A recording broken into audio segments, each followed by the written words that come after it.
Аз ғана уақыт бұрын өмірімізде мобильді телефондар пайда болды. Және қазіргі таңда оны практикалық түрде барлығы қолданады. Смартфондар тек ата-анамен немесе досымен байланысатын құрал ғана болып қоймай, өміріміздің ажырамас бөлігіне айналды. Хабарласу, білім алу, ойын-сауық, осының бәрі біз қолымыздан түсірмейтін смартфон қамтиды. Ал сіз өз смартфоныңыздың барлық мүмкіндігін қолданасыз ба? Осы видеоны көріп болған соң біле жатамыз. Ал кеттік.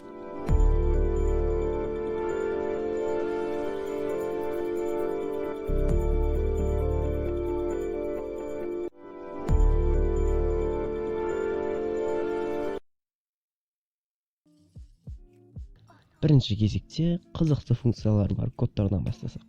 Әр телефонның жеке идентификаторы IMEI бар.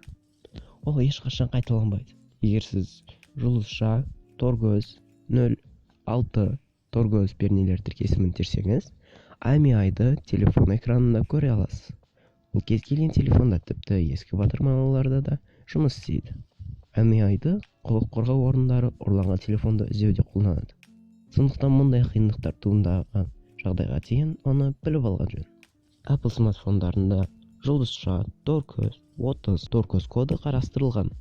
Оны енгізгеннен кейін абоненттер осы телефонның қоңырау шалушының нөмірін көре алмайды. Бұл функция сол комбинацияны қайта теру арқылы өшіріледі. Егер сіз смартфонда жұлдызша торкөз 4 6 3 6 торкөз жұлдызша пернелер тіркесімін терсеңіз, онда жасырын мәзір ашылады. Ол мәзірден сіз батареяның температурасы, оның кернеуі және басқа да деректер сияқты телефонның статистикалық ақпараттарын көре аласыз.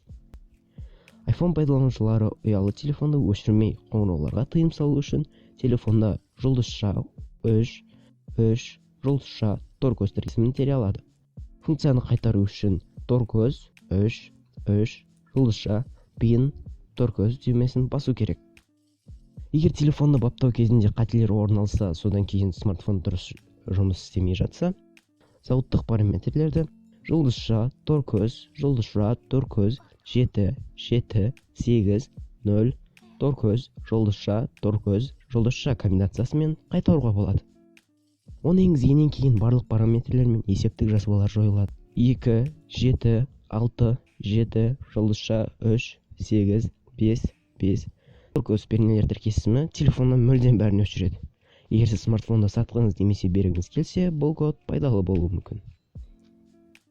Жұлдызша 3 7 0 торкөз комбинациясын енгізу арқылы сіз смартфонды EFR кодтау режиміне ауыстыра аласыз. Бұл байланысты жақсы ұстау дегенді білдіреді. Қажет болса, нашар жабылған аймаққа қоңырау шалу пайдалы болады. Бұл кодтаудың кемшілігі батареяны тез жұмсау. Қолданып болған соң режимді торкөз 3 7 0 торкөз комбинациясымен өшіруге болады. Егер сіз баптаулар бөліміне өтіп, сосын телефон ақпараты бөліміндегі смартфоныңыздың Android нұсқасын бірнеше рет бассаңыз, смартфондағы құпия ойынды аша аласыз. Ол әдетте әртүрлі болады. Басқан кезде ұшып, әртүрлі компьютердің арасынан өтетін Android белгісінен бастап, гипноздық иллюзияға дейін.